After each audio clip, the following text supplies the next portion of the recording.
पृथ्वी अपने निर्माण क्रम में जब बनी तो इसके दो हिस्से में विभाजित थी। एक को पैंथालासा कहते थे जो इसका विशाल जलखंड था। एक को पैंजिया कहते जो जो इसका विशाल भूभागी क्षेत्र था। फिर उसका समय अंतराल काल में विभाजन हुआ अंगारा लैंड और गोंडवाना लैंड। गोंडवाना लैंड उसका हिस्सा था जो महत्वपूर्ण, जिससे हमारा प्यारा भारत भी बना।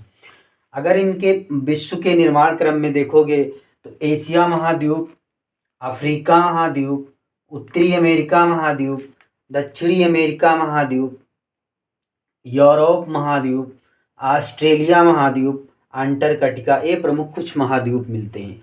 जैसे प्रशांत महासागर, अटलांटिक महासागर, हिंद महासागर या आर्कटिक महासागर, इस प्रकार से कुछ विशाल जलराशियां भी हैं।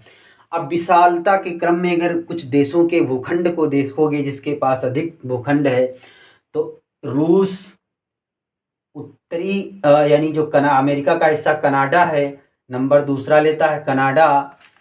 अमेरिका, चीन, ब्राज़ील, ऑस्ट्रेलिया, सेवेंथ नंबर हमारा भारत ले लेता है। तो भारत, अर्जेंटीना, कजाकिस्तान और अल्जीरिया, ये प्रमुख रूप से 10 देशों का क्रम जो टॉप 10 में है भूभाग के हिसाब से।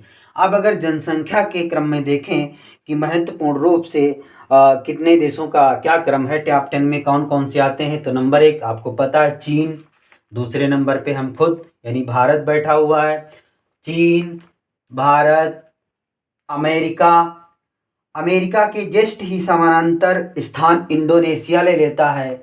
इंडोनेशिया, पाकिस्तान, इंडोनेशिया के जस्ट बाद पाकिस्तान अपना स्थान बना लेता है। फिर एक अफ्रीकन कंट्री नाइजीरिया,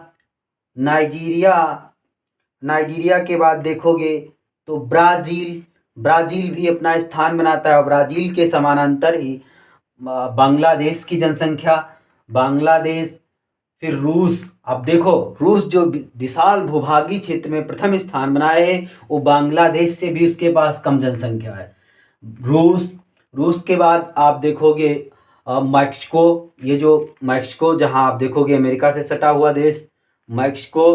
और जापान 10वें नंबर पे जो जनसंख्या में अपना स्थान काबिज किए हुए वो जापान देश है। तो हमने क्षेत्रफल के हिसाब से भी देशों के नाम जाने टॉप 10 में कौन से हैं और उनके जनसंख्या या पॉपुलेशन एरियाज में टॉप 10 में कौन से हैं उनको भी हमने जान लिया।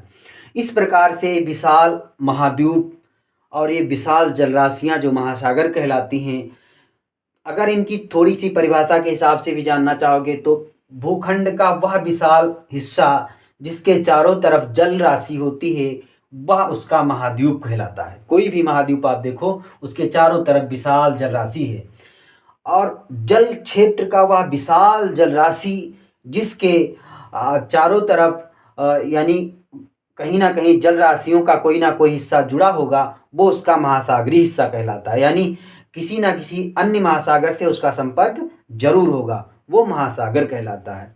तो ये संक्षिप्त विवरण वैश्विक मैप से जुड़ा हुआ था जिसके बारे में आपको संक्षिप्त विवरण के रूप में जानकारी मैंने उपलब्ध करवाई।